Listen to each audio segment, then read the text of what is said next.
सास के साथ सोने वाली बहू। रजनी और अमर की शादी को अभी कुछ ही महीने हुए थे। अमर अपनी पत्नी रजनी से बहुत प्यार करता था। शुरू के कुछ दिन तो सब कुछ ठीक ठाक चलता रहा, लेकिन फिर छोटी छोटी बातों पर अमर और रजनी का झगड़ा होने लगा। अरे, तुमने फिर से गीला टॉवेल बेड पर डाल दिया। कितनी बार तुमसे कहा है कि सारा बेड गीला हो जाता है। अरे गुस्सा क्यों कर रही हो? गलती हो गई मुझसे, अगली बार ध्यान रखूंगा बस। हर बार पर बस यही कह के चल देते हो। सारा दिन सफाई तो मुझे करनी पड़ती है ना। देखो रजनी, इस तरह नाराज मत हो। मैंने कहा ना, मैं ध्यान रखूंगा आगे से। और फिर रात के वक्त रजनी अपना बिस्तर उठाकर बेडरूम से बाहर जाने लगती है। अरे क्या हुआ रजनी? सुबह वाली बात पर अभी तक नाराज हो क्या? नहीं, ऐसी कोई बात नहीं है। तो फिर तुम अपना बिस्तर लेकर कहाँ जा रही हो? मैं मम्मी जी के कमरे में सोने जा रही हूँ। मम्मी जी अकेली है ना। अरे कैसी बात करती हो रजनी? शादी के बाद लड़कियां अपने पति के पास अपने बेडरूम में सोती हैं। सास के पास कौन सोता है? मैंने कहा ना, मेरा मन कर रहा है इसलिए मैं मम्मी जी के पास सोने जा रही हूँ। अरे रजनी, मेरी बात तो सुनो यार। मेरा भी तो मन करता है ना तुमसे प्यार करने का, तुम्हारे साथ रहने का। ऑफिस से थका हारा आया हूँ और तुम मम्मी जी के पास सोने जा रही हो। देखो, मुझे आज अपनी सास के पास सोने का मन है और मैं जा रही हूँ। इतना कहकर रजनी अपनी सास के साथ सोने के लिए उनके कमरे में चली जाती है। रजनी बेटा, तुम यहाँ? मम्मी जी, क्या मैं आपके पास सो सकती हूँ? हाँ हाँ बेटा, क्यों नहीं क्यों नहीं, बिल्कुल सो सकती हो। लेकिन सब ठीक तो है ना? अमर के साथ झगड़ा हुआ है क्या? नहीं नहीं मम्मी जी, मैं रोज़ रोज़ इनके साथ उस कमरे में सोकर बोर हो चुकी हूँ। थोड़ा सा चेंज हो जाएगा इसलिए आपके पास सो जाती हूँ। आपको कोई ऐतराज़ हो तो बता दीजिए। अरे नहीं नहीं बेटा, ऐसी कोई बात नहीं, सो जाओ। और फिर अगले दिन। अमर बेटा, तुम्हारा रजनी के साथ कोई झगड़ा हुआ है क्या?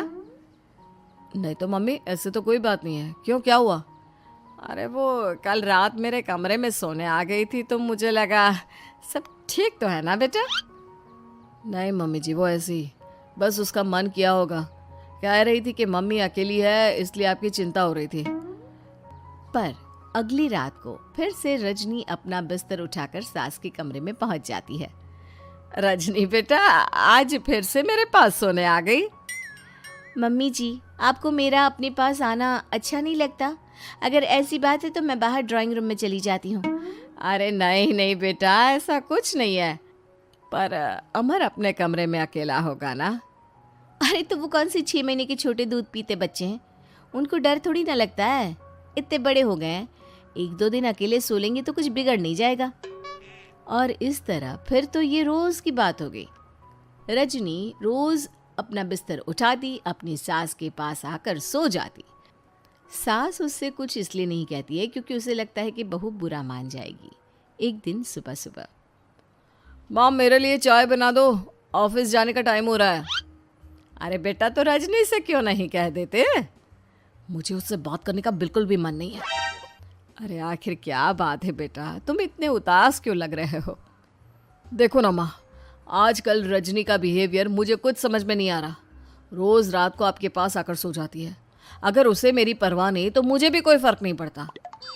अमर गुस्से में ही घर से ऑफिस चला जाता है। ये देखकर सास बहुत दुखी हो जाती है। और फिर अगले दिन, मम्मी जी, मैं आ गई आपके पास सोने। हाँ बहू, सो जाओ। पर वो क्या है ना, आज मेरा पुरानी फिल्में देखने का बड़ा मन कर रहा था। कोई बात नहीं, सो जाओ, मैं पिक्चर देखती रहूंगी। ठीक है मम्मी जी। रजनी की सास तेज आवाज में अपने कमरे में टीवी चलाकर रखती है। इसकी वजह से रजनी को नींद नहीं आती, लेकिन वो पूरी रात करवट बदल बदल कर सोने की कोशिश करती रहती है। सास को लगता है कि अब रजनी उसके कमरे में सोने नहीं आएगी, लेकिन अगली रात फिर रजनी उसके कमरे में सोने के लिए पहुंच जाती है। मम्मी जी, मैं आ गई। अरे बेटा, मुझे लगा कि कल तुम ठीक से सो नहीं पाई थी। जाओ अपने कमरे में आराम से सो जाओ ना बेटा। अरे नहीं मम्मी जी, कोई प्रॉब्लम नहीं है। इतना कहकर रजनी फिर से अपनी सास के कमरे में सो जाती है। आधे घंटे बाद, बेटा जरा मेरे पैरों पर तेल तो लगा दे। ठीक है मम्मी जी।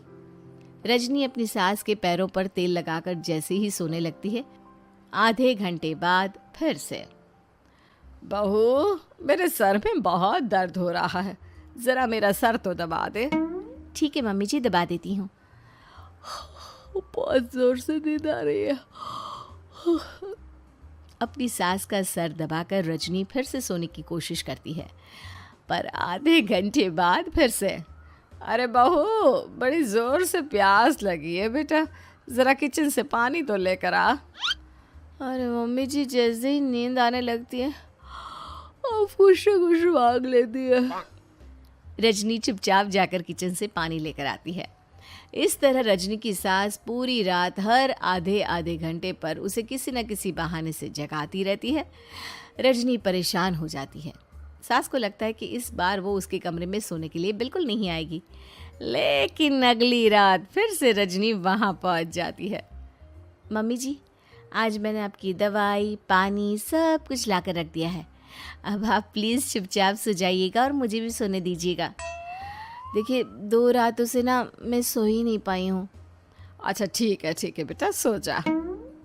थोड़ी देर के बाद रजनी की सास बहुत ज़ोर ज़ोर से खर्राटे लेना शुरू करती है। खर्राटे इतने तेज़ होते हैं कि रजनी के कानों में दर्द होने लगता है। हे भगवान, मम्मी जी को क्या हो गया है? क्या करूँ, कहाँ जाऊँ मैं? परेशान होकर रजनी वापस अपने कमरे में जाती है। रजनी, आज तो बहुत दिनों के बाद अपने बेडरूम में सोने आई हो। आ जाओ। वैसे भी तुम्हारे बिना मेरा मन नहीं लगता। क्या करती, तुम्हारी मम्मी के खर्राटों ने तो मेरी नींद उड़ा कर रखी है। अब मुझे यहीं पर सोना पड़ेगा। अगली सुबह। अरे रजनी बेटा, रात को कहाँ चली गई थी? मैं तुम्हें कितना ढूंढ रही थी, मैं तो डर ही गई थी। मेरी बहू न जाने कहाँ चली गई। कहाँ जाती मम्मी जी, अपने कमरे में गई थी। और आजकल ना आप मुझे जानबूझकर बहुत परेशान करती हैं। अगर मुझसे कोई गलती हो गई हो तो सीधे सीधे क्यों नहीं कह रही हैं? 3 रात हो गई है, मुझे ठीक से नींद भी नहीं आती। रजनी, ऐसे क्यों बात कर रही हो? मम्मी ने क्या कर दिया? आप अपनी मम्मी से क्यों नहीं पूछते? मैं बहू हूँ तो क्या इसका मतलब ये है कि दिन भर काम करो और रात में भी चैन से ना सो? रजनी बेटा, बड़ी नादान हो। इसीलिए तो जानबूझकर मैं ये सब कर रही थी, ताकि तुम अपने पति के पास जाकर अपने बेडरूम में सो जाओ। शादी को सिर्फ 6 महीने हुए हैं और तुमने मेरे कमरे में आकर सोना शुरू कर दिया। यह तुम्हारी शादीशुदा जिंदगी के लिए अच्छी बात थोड़ी ना है बेटा। मम्मी, तो क्या आपने जानबूझकर ये सब किया था रजनी को समझाने के लिए? अरे तो और क्या करती? दुनिया की पहली बहू है ये, जो पति को छोड़कर सास के साथ सोने चली थी। इसीलिए मुझे इसके लिए थोड़ा बुरा बनना पड़ा।